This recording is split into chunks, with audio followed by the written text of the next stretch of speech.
Another episode of Story Time with Stoney here. I'm going to tell you guys about how I lost my glass pipes. This was literally the same day I posted the acid trip story video.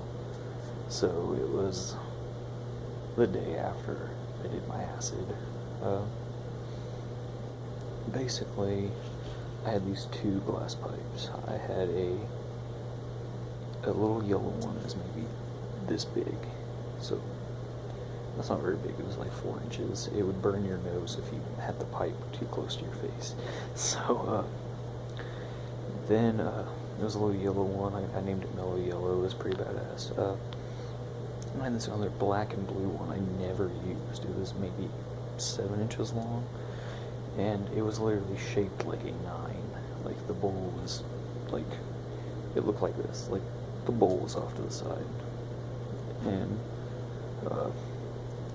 the bowl was black, and then the mouthpiece was connected to the side of the bowl, so the bowl stuck out, and the mouthpiece was blue, and it had sparkles all the way through it. And my friend Keaton, I was hanging out with a bunch of my friends, and my friend Keaton needed one, so me and my friend Tyler went back to my house to grab it, and we were only in my house for like 3 minutes. I don't have a bedroom door anymore. You can see that.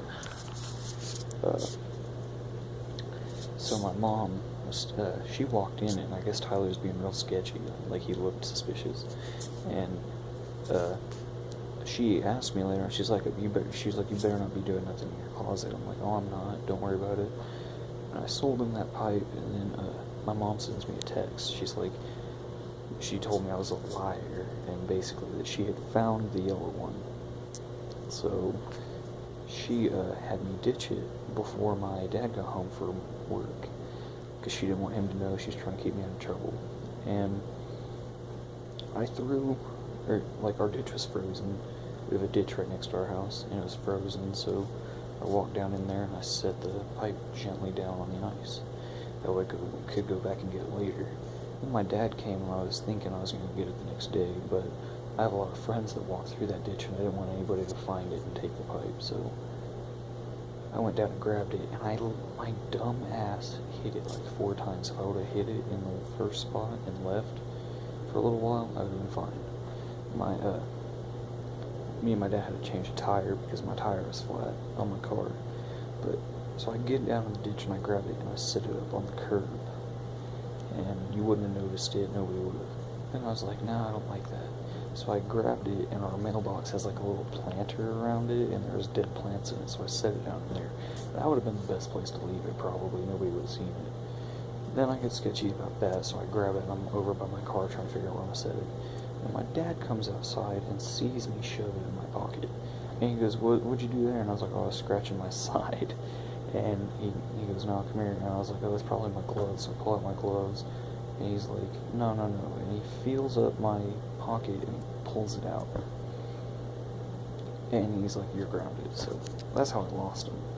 But now, yeah, I know this is a boring story, but my friend is hooking me up with a mushroom. It looks like a mushroom, but it's a pipe, and it's on a keychain.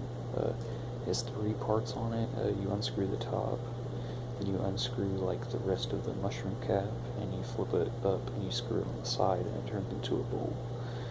Then you're supposed to take the last piece and cap up the end where the rest of it was originally all together, and that blocks it up and makes it into a solid pipe. Or you can leave it off and use it as a carb, but I'll probably use it as a carb because with pipes that don't have carbs, a lot of the time, like especially metal ones, you can't see the inside, so a lot of times you leave smoke inside the pipe. So when you clear the carb, so if you have a carb, you clear it, and I'm the most conservative pothead in the world, I swear to God. I never ever waste anything. Like, they're gonna legalize it here someday, and I'm gonna be that guy that still like splits his roaches in half and split from like blunts and joints, and saves the little bit of weed that was in the roach. And it's gonna be legal here, and I'm still gonna be scraping and smoking resin no matter how much I have in my house, because why would I waste anything like that? I don't know. People just throw away their resin or throw away their roaches. I don't understand it. But that's basically the story. So, yeah, like and subscribe.